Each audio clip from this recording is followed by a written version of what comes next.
curiosity right. Mad Bricks webcast,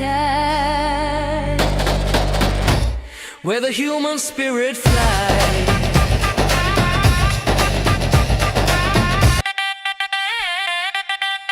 Mad Bricks webcast, where the human spirit flies. Hey, welcome to the MedBix webcast. This is Ramana Namaraju. I'm the host. Today is extremely special for me today because I tell you, I'm going to explain to you why.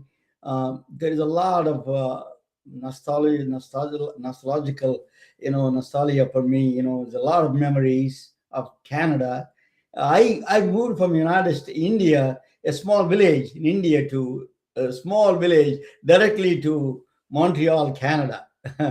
So I'm interviewing a guest from Montreal, Canada today. There is a lot of history for me in Montreal. I really, um, that's the only place probably I like to snow a little bit better than any other place, But anyway, without further ado, let me introduce my co-host, joining from with black jacket and a red dress. She's joining from red lips and a brilliant woman and bold Dr. Susan Davis. Welcome. Ramona, your introductions are something else. Yeah. you know, Today is a somber day for me, Susan. It is my brother exactly died in the same, this week actually, in 4 years ago. He is from Canada. He is a he was a brilliant engineer. He did a master's in Toronto University of Toronto engineering, and then he became nuclear engineer, and he traveled around Romania, South Korea, Japan. He was traveled around the country, around the world to install nuclear reactors. It is one of the brilliant design engineers. Thank you, Navya. That's how you can move on. But he brought a radio. I put an article there, and he made a small radio when I was a small village. Our village has no running water, no electricity, and then at the time my brother came down to brought a shoebox radio. He made it. Everybody was surprised. We are in India is a 50 years behind the rest of the world at the time. Our village is another 50 years behind. you know. So so we are like 100 years behind in the world up there. So that my brother was a rare gem, a brilliant engineer. His kids are all over the world, and now they're all here. And he has two daughters and one son. They're all in technology, here in Silicon Valley and Seattle, Microsoft, and all those places. But my brother was indelible mark on me. He was when he was visiting every summer. I get emotional because every summer he comes and teach me mathematics, and he was very kind and a gentleman. He's my father's quality he has. He was a teacher, extraordinary teacher, and he was patient. He never criticized. He wants to teach something, and always he was a brilliant engineer. Um, so he passed away on bacterial meningitis. He visited at some temple, and he was retired in India, and then he was still working in the last minute at the nuclear reactor in Tokamak, Quebec. And then he retired, moved to India, and then passed away there. It's 4 years ago. But he is our family's like a father after father for us. But anyway, thank you for joining. But I went to Concordia, where the school, same school as Amanda Spilkin. She's our guest today. She's joining from Montreal, Canada. Let me introduce her. Let me talk. About the little introduction about her. Today on MedBix webcast, we welcome Amanda Spilkin from Concordia University in Montreal, Canada, where is my alma mater is. Amanda is a PhD candidate in mechanical engineering, working in the intersection of aerospace, robotics, and healthcare innovation. Her research focused on autonomous ultrasound imaging for remote, rural, and even space environments. I used to do a lot of remote ultrasound machine. I used to do rural ultrasound services. She previously worked on the mixed reality surgical systems and medical device design. Amanda also brings experience from Pratt& Whitney Aerospace Engineering and Space Health Research Today, we explore the future of intelligent imaging systems, rural healthcare access, and how machine learning may transform medical diagnostics worldwide. Welcome, Amanda Spilkin. For having me. Thank you. Yeah, welcome to the Medmix webcast. You're truly honored to have you with your such a wonderful background. You're from my school, Concordia. Tell us, if I miss you anything about Concordia, let me know your background. If I miss anything, just you can give us a little bit rundown on your background a little bit more.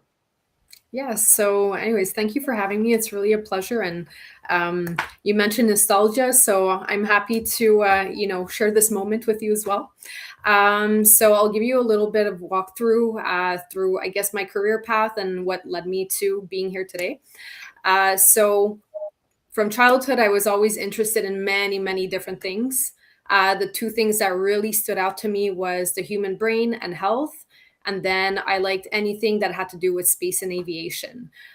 So throughout my life, I felt like I had multiple different callings, but in the end, it really converged to these two things. And I think I'm really fortunate to be here. I started off at Concordia in actually a bachelor's of psychology, focusing on neuroscience. I was really, really interested in the brain.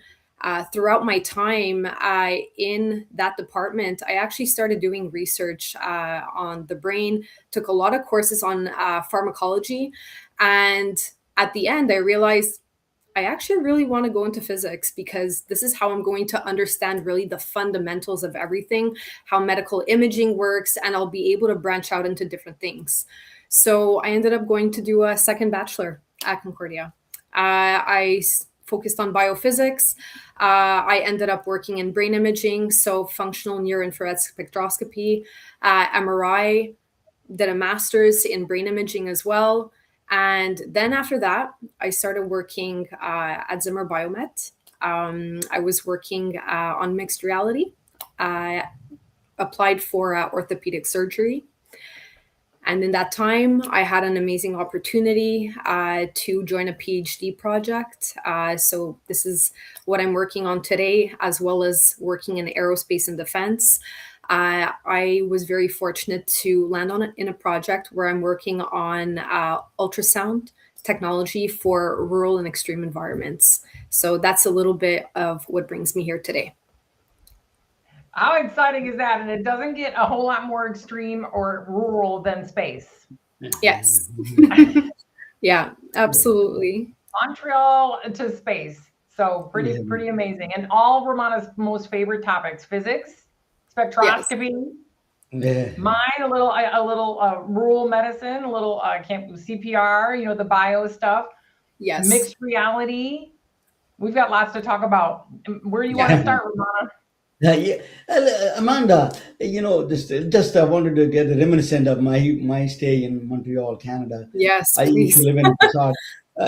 That all one of the great thing about Concordia was a rival to the McGill University, right? So, they attracted, always I did like McGill guys, they're always,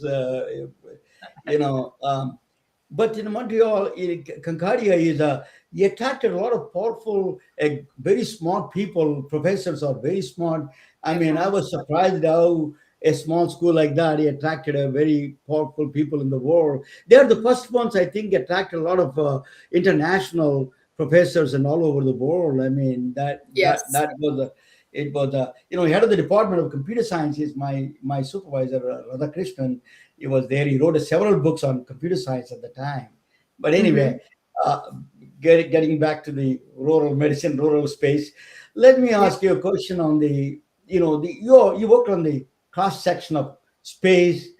These are all those things. I interviewed actually two people. Shauna Pandya was an astronaut from Canada. She is the extreme medicine they call. And then, wife of Jeremy Hansen, Catherine Hansen, was on my podcast. Yeah. Space is the ultimate test for medical remote, as you can get. Yes. What did you learn in space? How do you, I'm always wondered, I asked Dr. Sanjay Gupta from Atlanta. I used to live in Atlanta. How did they do surgeries if there is appendectomy or something in space? How do they know ultrasound? that's the questions I had. So you Yeah. may be the best person to answer all these questions. So go Yeah. ahead and, It's a big jump from a appendix to what were the two examples you Yeah. gave? An That appendix there's a and an wide range, so ultrasound. kind of I think I'll focus back in on medical imaging because that's where my expertise are. And also I want to note that I am not a physician, so I am a physicist and practicing to be an engineer as well. So the I guess where I can go back to in my entire career is when I was in my master's, I founded the Space Health Division at Concordia University. It's part of Space Concordia. It's a larger organization that does research on robotics, rocketry. Space Health is like the newest edition. But so if I look at my time, developing projects while I was there, what we found as kind of like the nucleus of space health is really on ensuring that astronauts can do the work that they are assigned to do, their missions, right? And during that time, microgravity takes its course.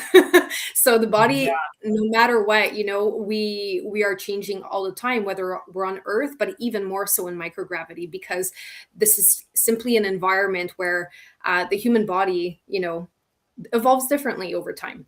So what we really focused on in the Space Health Division was really looking at, number one, certain contributors to changes in the immune response. Number two, we were looking at also changes in cardiovascular system.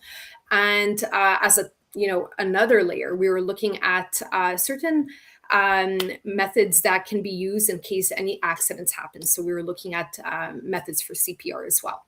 So in terms of, why are all these different avenues of research important for maintaining astronaut health and ensuring their security?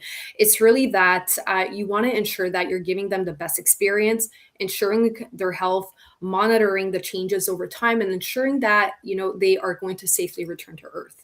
So when we talk about surgery, yes, there is definitely research going into this as well. But first of all, it's not my area of research, but the current investigations taking place, we're looking at first covering the basis of how we can ensure that proper monitoring is done to avoid having to do such extreme interventions. Second, I really hope we do go there one day and that it could be done successfully. I think there are some really interesting groups doing research at the moment, especially at the CNES in France. But I think that's for another conversation. So, because that's where we're going, right, Amanda? I mean, when we say remote and extreme environments, yes, you live in Canada. There's areas of Canada, the further north you go, the more, get up towards the Arctic, and it gets. But when you're going into space, yes, we're all trying to get to space. I mean, Canada's in the news for their new space station. I'm making that word up because I'm very new to this, but because that's where we're going, right? We're working in space. We're doing more research in space. They're looking at living in space. So you and your teams are very cutting edge with this research. So opening a cavity to me sounds like, oh my gosh, how? Like you said, that's pretty crazy, it seems right now, but it will happen. So for right now, we're on our way. right? Yeah. But you're working with robotics.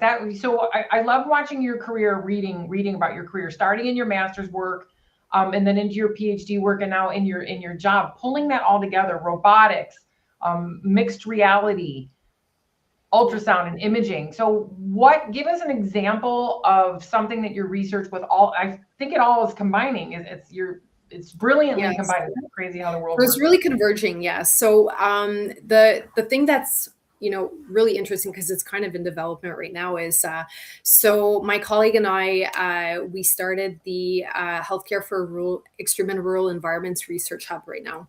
And this came around 3 years into our PhD.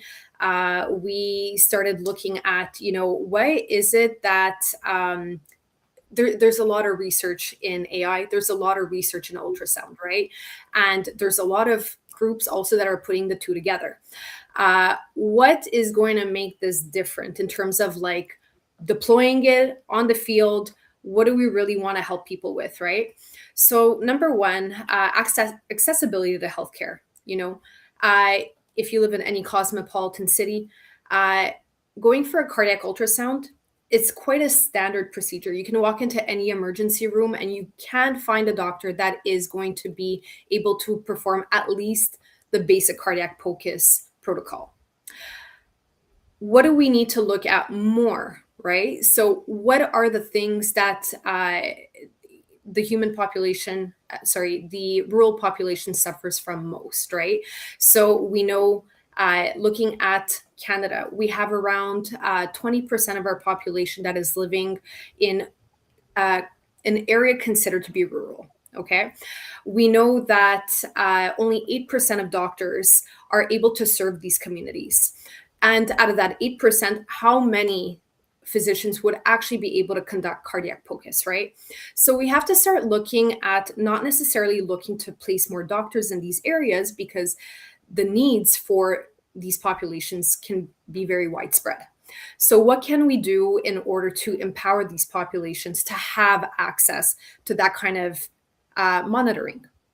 So this is where we draw the parallel between rural communities and space. So we want to be able to place the solutions in the end user's hands. So that's really where we see the parallel between those that live in rural communities that could learn to perform their own ultrasound by having constant guidance, and then astronauts who also have very varying profiles. They're not all physicians, right? But they all have the ability to learn, and they all have the ability to have an interface that can guide them for this type of, I guess I could call it a monitoring session, right? So our development really started off with our robotic platform, where we were learning how to do, using the robotic arm, we were doing telerobotic ultrasound. So we would set up a station that would be near the robotic arm. We were working with the GE robot. It's fairly large. It can cover the entire torso. But we were working first, due to safety reasons, we were working with a cardiac phantom. So here, what we managed to accomplish was the training a model for classification of different cardiac views that can recognize all the views that are necessary for cardiac POCUS. So this was step number one. Step number two, we've moved on to humans. So we have 3 different databases, one that we're creating internally, and we're identifying the different cardiac views, cardiac structures in each view, and we want to empower really creating a system and empower the end user to be able to recreate this manual cardiac ultrasound scan in order to be able to record and register every single cardiac POCUS view, and then later on be able to send their scan to a doctor. So instead of being in a hospital, right? I have to ask, I'm sorry, Ramona, really quickly. Yes. First thing that always comes to mind when I see the robot and getting great views, what happens if the view isn't as well as you need and you would love to have some contrast media to get that image just the way the physician wants it? Have you started, because I know you have CPR in your history here, so here you see where I'm going. The rise of contrast, the rise of ultrasound is going up. Therefore, so is the contrast media usage. Therefore, so is anaphylaxis to arrest, 5 minutes or less, often from contrast media injection. So do you envision, you and your team, another robot putting in an IV? Like, how are we going to get the contrast media in them? So okay, I do see where you're going. So in terms of anything that's invasive, no. So this is, I would say that's more interventional, right? In terms of where we'd like to go, because we're drawing the parallel also, do we use, do Do we use robotic arm for rural areas? How difficult is that to get that out there, right? You need maintenance, right? You need a team that's really overseeing it. In terms of manual ultrasound, this is quite different, right? We have, with different AI models, we have the ability to create models trained on super resolution. So basically, tweaking the intensities, the gains, adding noise, reducing noise, adding artifacts, reducing artifacts, removing artifacts. These are all different methods used in AI in order to, let's say, extend data sets. Yes. Yeah. Okay. So, and also, we are working with 3 different data sets. They're quite large, right? But the idea is that over time, the more images, the more videos you have of different ultrasound scans, the more people you cover, right, in your data sets, the more diverse the demographic. Over time, as you're training your models, right, you will be able to use this system anywhere in the world, right? Because our goal is to cover all demographics, all ages, and we are currently working on our first step is really separating the data sets so that we can properly tag, properly annotate, properly test also, right?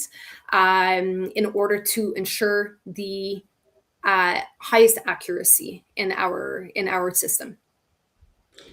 Amanda, is the data sets all publicly available? These are all, is it proprietary things? Nope. So we have a first data set that is available. It's for a cardiac phantom. That one was published.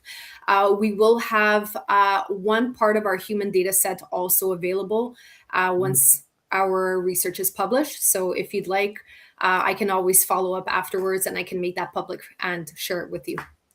Interesting, yeah, but Yeah. very interesting. Let us talk about ultrasound. Just to go back to the extreme ultrasound situation. I used to own ultrasound imaging company. I used to send a page, the ultrasound machine to the rural areas of Georgia. So the Yes. problem I had is not the doctors. I can always find a doctor to read it, remote whenever. But the technicians is a huge challenge. Yes. How do you find ultrasound technician? Then the rules came in. They want to have a bachelor's degree. Most of the technicians don't have a bachelor's degree.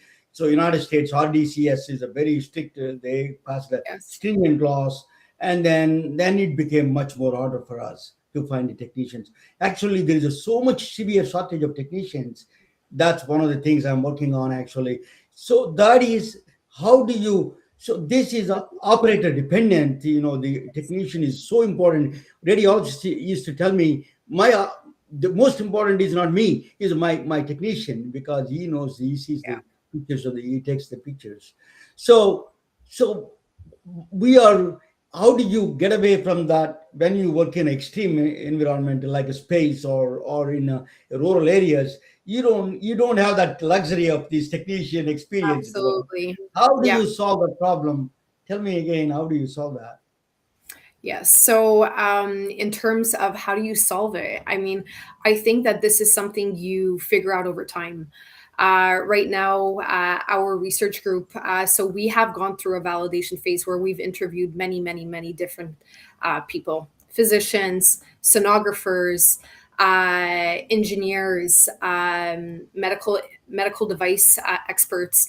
And the thing that we have noticed is, I think number one is the level of skill required to properly assess cardiac ultrasound. So there is a very steep learning curve, right? So in terms of the number of technicians, yes, it definitely is an issue. But the number of very experienced technicians or even very experienced physicians, many pathologies are actually identified when you are extremely experienced. So yes, machines, ultrasound systems can capture certain parameters. If you see that you have a parameter that lands in a range that's acceptable, you won't necessarily think of going further, right? So what we have noticed through a lot of our conversations, and we're actually going to be continuing these conversations by doing a tour of northern Quebec later on this summer, and we will continue this. But what we have found so far is that the skill is the most, it's the most limiting factor when you want to look at can someone perform a, I would say, informative cardiac ultrasound. So, yes, you have a question. Well, actually. okay. Yeah. Well, it's making me think. So the goal would be to identify the patient in the first place. I mean, to have advanced diagnostics, we don't want them to have to travel every single Yes. time. But for now, I hate when I say this to my own team. So for now, this is good enough for now. But for now, Mhm. you know, if you had to say the top 3 things that would flag, Yes. you know, a finding. So we're going to look at an ejection fraction, you know, of, you know, less than 30. Okay, ding, ding, ding, winner, winner, Yes. chicken dinner. You're going to have to fly to town or drive to town. So I can see that we like those to be, you know, far more detailed, you know, but we don't have contrast media. The skill set is steep, you said yourself, and I'm so glad you said that. We were speaking last night about ultrasounds, and I kept saying the training, the training, the training. And Romana said, "Oh, they'll be able to do it."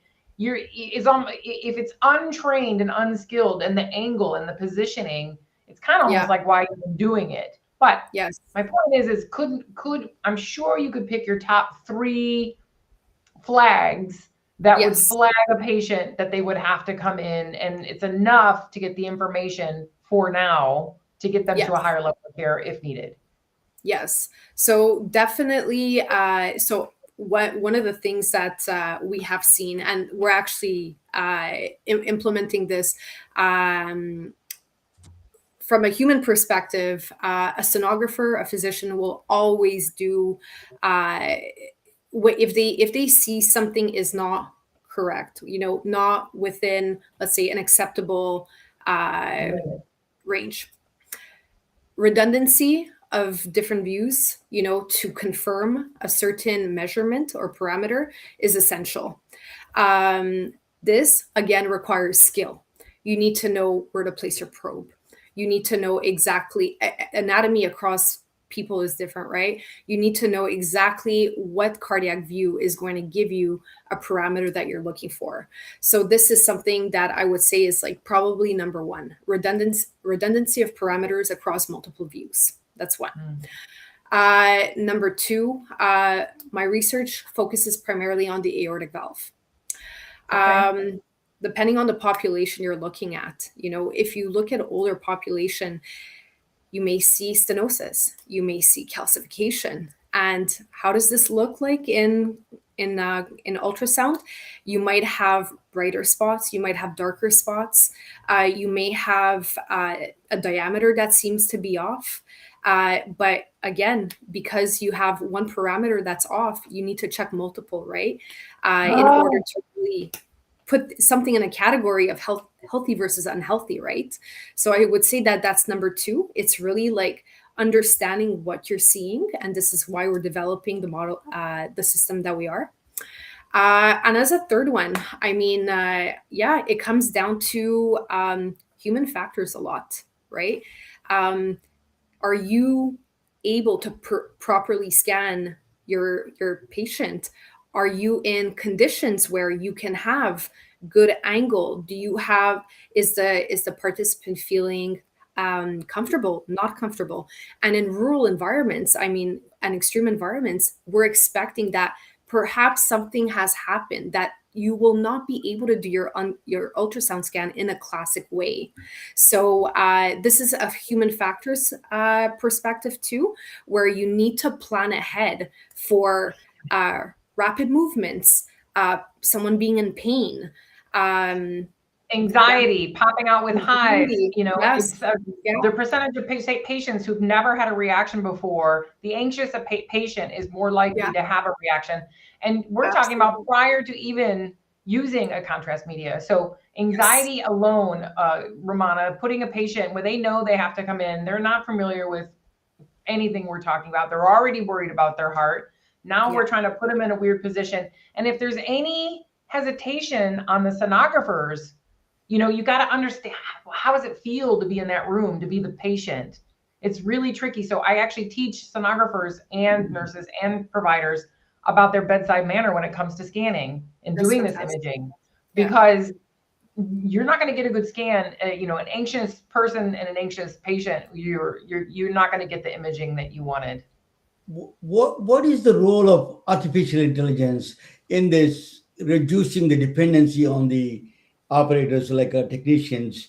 Is that I see in Silicon Valley that is moving in that direction quite a bit actually. The as you saw exo imaging and butterfly, these are the units coming up with a more. So do you think that will be more AI is going to play a role in that direction? Yes. So I absolutely am a believer that AI will be helping a lot in the future. I know that it's a tricky question. I have worked in the world of medical device development. In Canada, I'm not sure if in the States it's different, but if I look at standards and regulations, like, these are all recent things when it comes to like AI in medical devices that are commercially available. But I am a believer that eventually AI will be implemented in probably, I would say, almost a majority of devices, because if we look at the amount of information that's available to us, obviously some of it is privately owned, but there are many groups that are making it publicly available, and it is incredible the amount of advancement that we've seen in recent years when it comes to medical imaging. Um, I think what I would like to mention also is, if we look at this issue of the learning curve, um, machine learning and AI will play a huge role in the training of sonographers and physicians. So I don't want to say that it's going Jeremy, to. Amanda, who's training the agents? Who's training the agents? Who's watching the agents? Well, actually, even on The our team, AI watching the AI, Amanda? the sonographers and physicians are the ones actually validating the work that many people put into annotating the data Good. sets, right? So it's a full circle. I don't want to say it's ever going to replace doctors, though, because I do No. think that that's fundamentally, there's going to be a second layer of Yeah. having to confirm a diagnosis. Eyes on the prize for Eyes on the sure. prize. And I think it's great. I think it's wonderful. Yeah. Yeah. Someone's got to watch who's getting watched. I mean, because it happens every day. We were talking about it even again just last night, but the volume that the physicians and the sonographers are having to look when the AI can churn and churn and churn. So, Yes. you know what? I can't imagine, and we've had guests on here that work in compliance. I mean, so the layers of compliance and the policies Yes. that need to be written throughout the Mhm. compliance process need to be rewritten about every 5 seconds. It is right so now. complex. It is so So, complex, and I'm trying to keep track of it because it's our work, but it is changing so rapidly. Yeah, sure. yeah, Quebec kids itself is an extreme environment. In northern Quebec, if you go a little bit further, you don't have to go to space. I Yeah, mean, you don't have to yeah. go to space. I went to see my friends in Regina, Saskatchewan. Oh my God, there's a ice tundra up there. So you see, extreme. I'm not saying anything bad about it, but that's a different world. Let me ask you a question on the ultrasound aortic valve situation. Why you're focusing on aortic valve, not mitral valve, perhaps mitral valve or any other valve? So what is special about it? yeah. Well, Oh, that's a so good question. as we discussed, actually, so like our first layer is really looking at the most important views in cardiac focus, right? So we really want to ensure that At least what we cover on a first level is anything that would be, let's say, performed in the emergency department. So we want a overview of the cardiac POCUS scan. Now, really to dig in deeper, the aortic valve is quite complex, and it's responsible really for, a huge portion of how our body functions, really. So it's actually, there's two sides. There's two levels to why we are focusing on the aortic valve. So the first one is that when you have a bicuspid aortic valve, it is considered a congenital heart disease, and someone can live with a bicuspid aortic valve for almost their entire life and sometimes never even know about it. However, once let's say as your heart starts deteriorating, your health deteriorates quite rapidly. So we focus in on the aortic valve really to look at if we can, as a first step towards assessment, can we assess that the aortic valve is properly structured? So anatomy is important. So we look at does the heart have three commissures? Does the aortic valve have three commissures, three raphe, three leaflets? Structurally, if we see this, okay, we can go on to the next step. Next thing is we are looking at, as we're looking at an older population, you may see other things that could be spotted in ultrasound imaging, which is the differences in intensities that could be due to calcification. So as someone gets older, it could be more common that someone's heart becomes more rigid. Could it be stenosis? Could it be calcification? When we're looking at these images, do we see any parameters, that are quickly identifiable, right?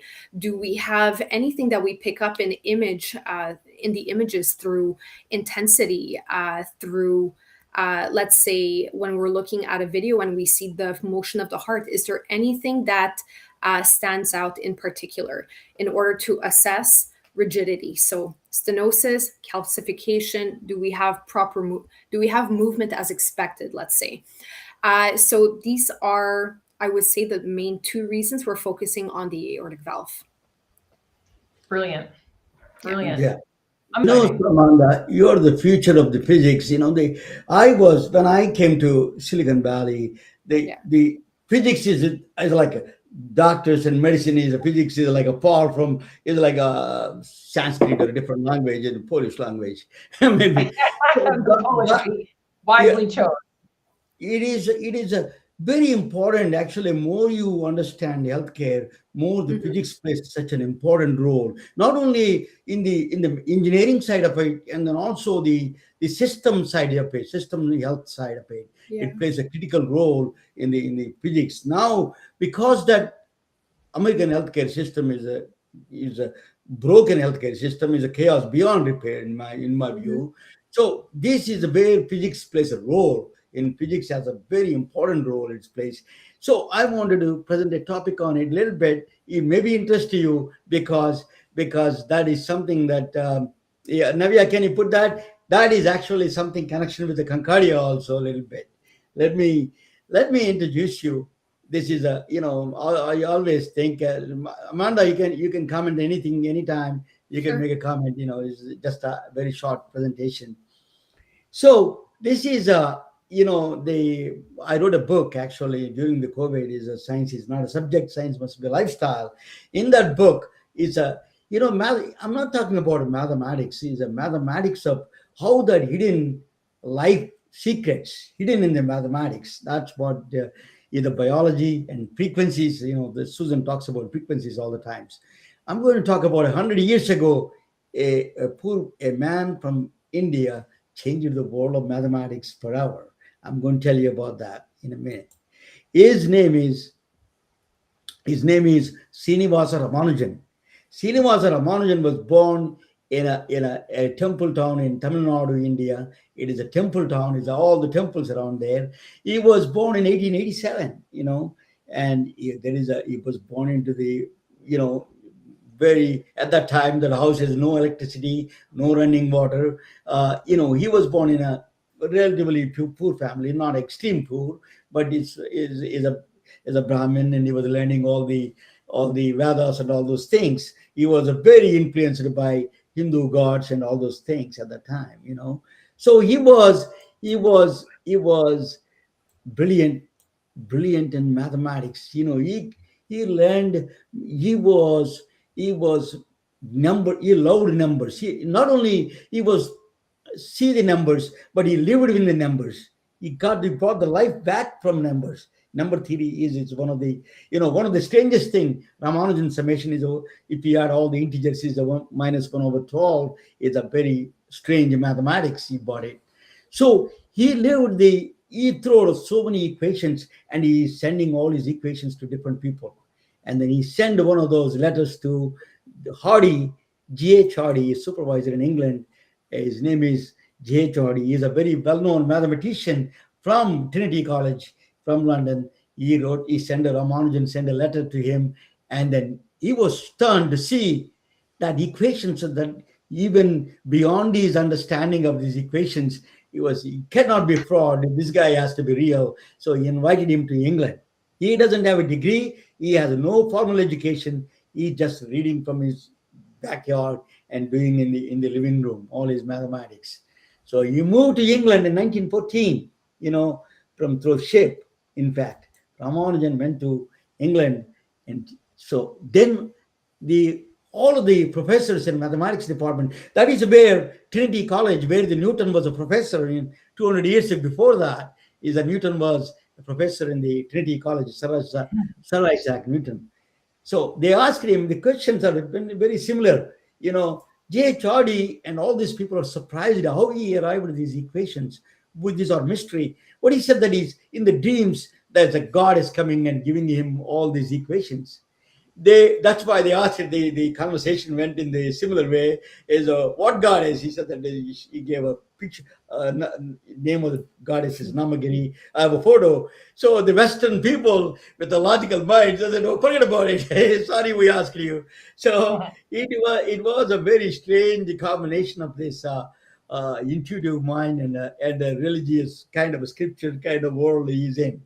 But if anybody else, they would have dismissed him in a second. There's a crackpot. But listen, what he said. The Ramanujan is one of the Michio Kaku said that is the strangest mind in the science, entire history of science. Unfortunately, I can't read that. So yeah, now I can read. Michio Kaku is one of the scientists, and you see on TV. Srinivasa Ramanujan was the strangest man in all of mathematics, probably in the entire history of science. He has been compared to the bursting supernovae, illuminating the darkest, most profound corners of mathematics. That Stephen Wolfram, Alpha Math, he wrote books on Alpha. He is a platform called Alpha Math and all those things. He's a very well-known mathematician, richest mathematician probably. Ramanujan's greatest skill was an uncanny ability to tell what was significant. Stephen Wolfram, and then Ken Mono is actually connected with me. He's a professor in Virginia Tech, and now he used to be in Atlanta. I interact with him actually a little bit here and there. But Ken Mono, professor of mathematics, he said that he studied the Ramanujan papers in detail. He tells a story, very moving story. He was not a good student. Ken Mono his father was a mathematics professor. One day he received a letter from Ramanujan's wife after passing away 100 years. After long passing of Ramanujan, his wife sent him a letter because they supported all the mathematicians gave contributions there, and she sent a letter. And he saw first time his father was crying in tears, and it was moved him, and then he became a mathematician. Ken Ono is a Silicon Valley advisor here, and he said that he was also actually a consultant for a movie called Infinity, Man You Knew Infinity, Ramanujan's movie. So he said that Ramanujan papers in detail says Ramanujan's work in mathematics is the epitome of intuition. For a brief window of time, 5 years, he lit the world of mathematics on fire. But I'm not talking about mathematics here. Is a mathematics is a, the powerful intuition mathematics turned into modern computation. Actually, they went to Haifa, Israel. They put a Ramanujan machine. Is a full of Ramanujan's algorithms. Haifa is a religious place. They have all the religions, Jewish, Islam, and the Druid religion. All the religions are there. They put a Ramanujan, who is a very religious guy. He put his machine in the Technion, Israeli Institute of Technology. They installed the Ramanujan machine with the Ramanujan's algorithms. These are algorithms, that if you during COVID-19, they want to find the molecule for the COVID-19, the IBM supercomputer in the Oak Ridge, they did that. So what they did was, if you don't put these algorithms, you would have gone to 10,000 years, you could not find the molecules. Because of these algorithms, Ramanujan Fourier transformations, they really reduced the time to the minimum, and within a week they produced the all the molecules that can be potential treatment for COVID-19. So Ramanujan machine is a mathematical algorithms, is a different world. But Ramanujan loved numbers. He's a numbers. He lived in numbers, and biology is full of numbers, right? That, we have a trillion, billions of neurons, trillions of cells, and trillions of neural connections. So this is a playground for Ramanujan. Ramanujan loved millions, billions, trillions, and infinities. He loved all of them with a love. He produced mathematics related to that. So what he did was, that's biology is full of, Susan talks about all the time, invisible, frequencies. Frequencies are powerful. It tells you the story of life, that actually the Ramanujan, the frequency, the reality is hidden. That hidden frequencies will give us a window into the life's secrets. In fact, that's what the algorithms do. That is for Ramanujan, find out the secrets through his mathematical algorithms, biomedical intelligence. He can use it for the purpose of, he is so let me tell you something interesting. So right now, if you want to know right now, EEG epilepsy, for example, if you want to find out the epilepsy causing cells in EEG, see what is special about Ramanujan mathematics. It can find the weak signals. Amanda, you may like it. It is a symmetric patterns it finds. It extracts the very very weak signals and weak patterns. It recognizes it. Fourier transformation, you need a clear signals, right? As an engineer, you can that part. But the Ramanujan is specialized in finding out. That's where the HRB also, they use a lot of Ramanujan algorithm inspired algorithms, because they are all complex mathematics they use to heart rate variability side. There's all this became popular because of Ramanujan inspired mathematics. Now, Concordia connection, Amanda. It will. Do you know this Professor John McKay? I don't. Yeah, he died in 2022. Actually, he was Okay. emeritus professor in computer science in Concordia. I saw him. I took a class, but actually, he found an equation. It's called. It looks like a very strange equation. Is a 196,884 equals to 196,883 plus 1. Is a number theorist in Concordia University. John McKay is a British mathematician. What that is, what he found is amazing. What he found was that Ramanujan during he moved. He was only for a short period of time. He was in England. Then he was sick. He fell sick, and then he moved back to India. Last final days, he produced some startling mathematics. It's called modular functions. Modular functions. These are all Mach theta functions. His mathematics is beyond understanding of any present day people. So what John McKay did, Concordia professor, found that one of the connection between them, that is hidden dimensions is giving how the hidden dimensions are found out through mathematics. That part, hidden dimension. Um, So what John Mackay was found out is what is hidden dimensions. I tell you best example of Indian Hindu story there. There is a Bhagavad Gita. Hindus play, Bhagavad Gita, Ramanujan's favorite ones. Bhagavad Gita is Hindu, the dogmatic kind of a epic book. In that book, the Lord Krishna was a god. He shows the transcendental form to his disciple Krishna, Arjuna is a disciple during the war, but he wants to show multi-dimensional form of him to his disciple. But he says that you cannot see me. I'm going to give you a special divine sight to you, so you can see all my entire universe. What is the entire universe of 11 dimensions? I'm everywhere, omnipresent, omnipotent, omniscient. I'm everywhere, all the places, all the times. That is the one, that mathematic, that is the transcendental form of Krishna. So that hidden dimensions you cannot see unless you have a divine sight.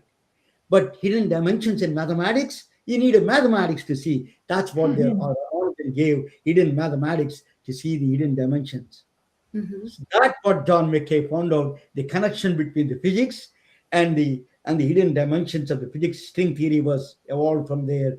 That John Mackay, from professor from Concordia, found out that connection. He published a paper. He became very famous, actually, that Ramanujan's modular functions, connection between the modular function of Ramanujan and him. It is a when I was doing that, I was so surprised. Concordia was involved in that fun. So what is Amanda, you were talking about data set, data. If you use it really, this is I have a problem with it, to be honest with you. Because in Silicon Valley, these people, $500 billion, $1 trillion, they want to spend on data centers. Is if you don't understand the nature, you need a brute force mechanisms, or if you don't have intelligence. I think intelligent things, you don't need that kind of a data requirement.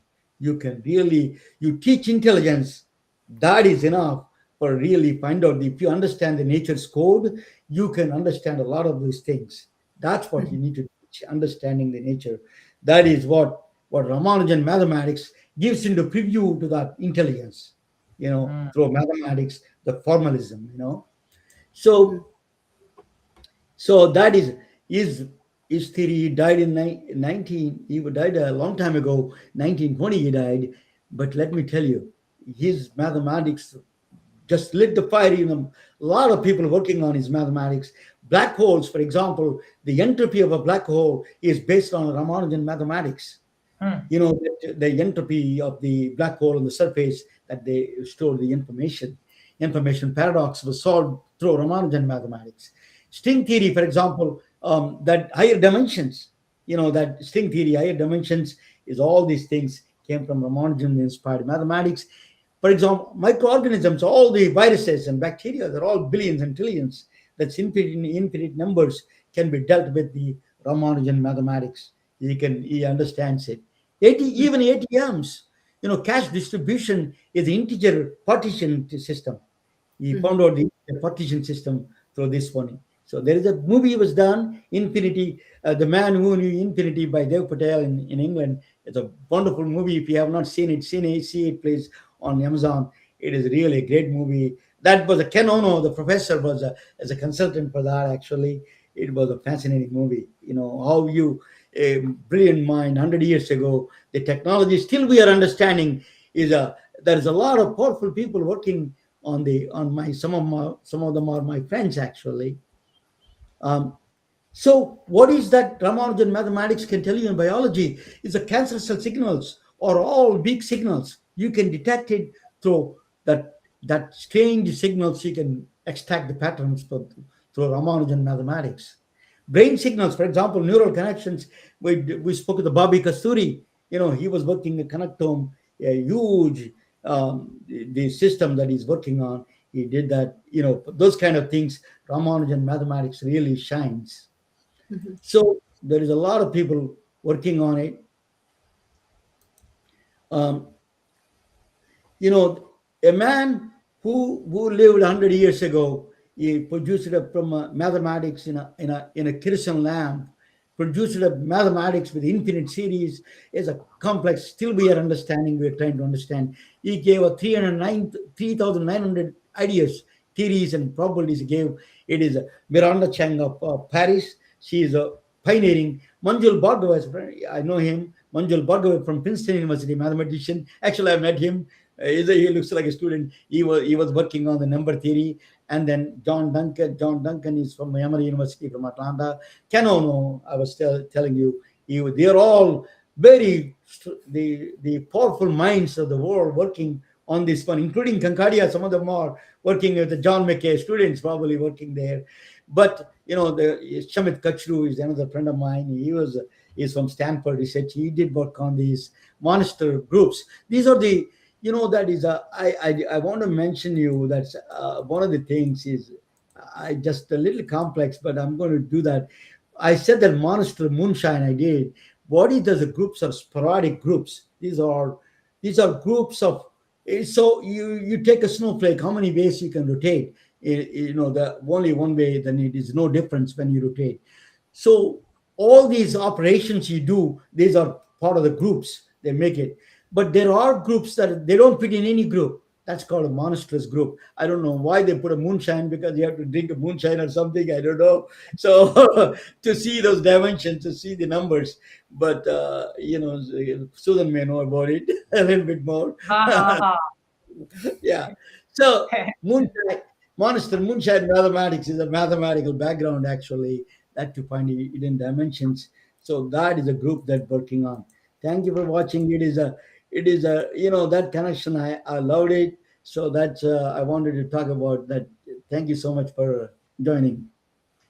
Thank you so much, Amanda. It is totally an honor and privilege to have you. Thank you. Fantastic learning, Amanda. Thank you so very much. We really do look forward to hearing from you again. I cannot wait to see where you go from here.